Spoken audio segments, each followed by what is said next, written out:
Imagine this: a massive Chicago house, blanketed in fresh snow.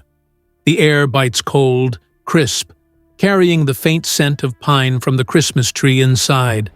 Chaos erupts, suitcases slamming, kids yelling, parents frantic. And in the middle of it all, one little boy gets left behind. That scream! "Kevin!" It echoed through theaters in 1990. And 35 years later, on this Christmas Day, 2025, it still does. But what happened to the faces we loved? The kid who outsmarted burglars, the mom who raced across the ocean, the bandits who slipped on ice and took irons to the face. Some glowed up beyond belief. Others faded into shadows. And a few? Well, they never made it to see this anniversary. Let's pull back the curtain. Slowly. You ready? Because some of these transformations, they'll hit you right in the chest. First, the boy himself, Macaulay Culkin. Picture him then. Wide eyes, pale cheeks flushed from the winter chill, that iconic red hair sticking up like he just survived a booby trap. He was 10, tiny, screaming at the mirror, slapping aftershave on his smooth face, the sting making him howl. We felt that burn with him. Now, 2025. Macaulay is 45, father of 2, engaged to Brenda Song. He's selective now. Voice work in Zootopia 2, a role in Fallout Season 2. His face has sharpened, lines etched from a life that wasn't always kind. But there's peace there, a quiet glow-up. He got his star on the Walk of Fame. Catherine O'Hara spoke at the ceremony, voice cracking. "You made acting look like the most natural thing in the world." Pause. He's not chasing the spotlight anymore. And honestly, he looks happier for it. But wait, his little brother in the film? Fuller? The Pepsi-drinking, bedwetting cousin? That was Kieran Culkin. Chubby cheeks, glasses, always in the background munching. Fast forward. Kieran didn't just glow up, he exploded. Succession made him a king of sarcasm. Then, a real pain. 2025 was his year. Golden Globe, SAG, BAFTA, Critics' Choice, and the Oscar, Best Supporting Actor. He swept it all. On stage, he joked about wanting more kids with his wife Jazz, reminding her of a promise she thought he'd never collect on.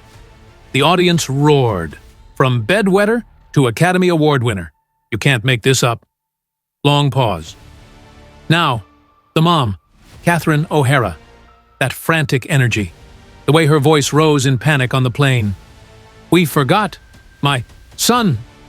Her hair wild, coat half on, the cabin lights harsh against her terrified face. Today, at 71, she's timeless. Schitt's Creek gave her an Emmy. Beetlejuice. Beetlejuice brought her back to spooky glory. And in 2025, she's everywhere. The Studio on Apple TV+, The Last of Us on HBO. Nominated for 2 Emmys in the same year. Comedy and drama. Her laugh still echoes, warm like hot cocoa on a snowy night. But her eyes? Deeper now, wiser. She's the queen who never stopped reigning. The bandits, Harry and Marv, the wet bandits. Joe Pesci, short, explosive, that gravelly voice snarling threats through the cold night air, snow crunching under his boots as he slipped again. And again. Joe's 82 now, mostly retired, lives quietly. No big comebacks in 2025. But his legend? Untouched. That Oscar for Goodfellas still shines brighter than any trap Kevin set. Daniel Stern, Marv, tall, goofy, screaming as the tarantula crawled over his face. The chill of that basement, the sticky tar on his feet. Daniel stepped away. He farms now. Citrus groves in California. The smell of oranges in the warm sun. Sculpting bronze pieces. One immortalizing that exact tarantula moment for the real Home Alone house. He says fame was overwhelming. Now, he breathes easy. Rare roles, like a new comedy pilot. A gentle glow down into peace. Buzz. Devin Rattray. The bully brother. Flat top hair, smug grin, eating Kevin's pizza. Beat that, you little trout sniffer. Devin kept acting. Nebraska. Blue ruin. But life got messy. Domestic charges in the past, guilty pleas, classes taken. He's quieter now, still recognizable. That voice unchanged. Uncle Frank, Jerry Bammon. Cheap, grumpy, yelling about the shrimp. Still working. Theater mostly. A role in a 2025 Netflix series. Steady. Unchanged in spirit. And then, the ones who didn't make it. John Hurd, the dad. Warm voice on the phone. Hang in there, kid. He passed in 2017. Heart attack, 71. Gone too soon. John Candy, Gus Polinski, the Polka King. That kind smile in the rental van, clarinet case in hand.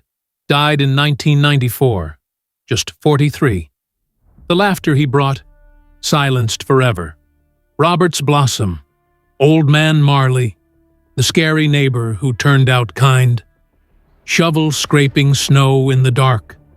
Gone in 2011, 87. So many others. The How. Feels emptier now. Pause. But here's the twist that chills me.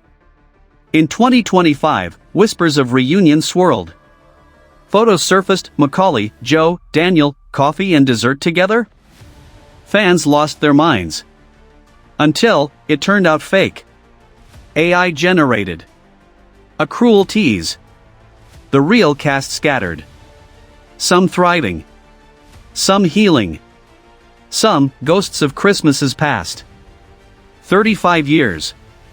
The snow still falls on that house. The traps still wait. But the people? They changed. Some beyond recognition. And the darkest part? The brightest child star found his way home. While others never did. If this hit you like a brick to the head, like one of Kevin's traps, smash that like button. Subscribe. Because next? The untold stories, the ones they don't put in the anniversary specials. The real pain behind the laughter. You won't want to miss part 2. Merry Christmas, you filthy animals.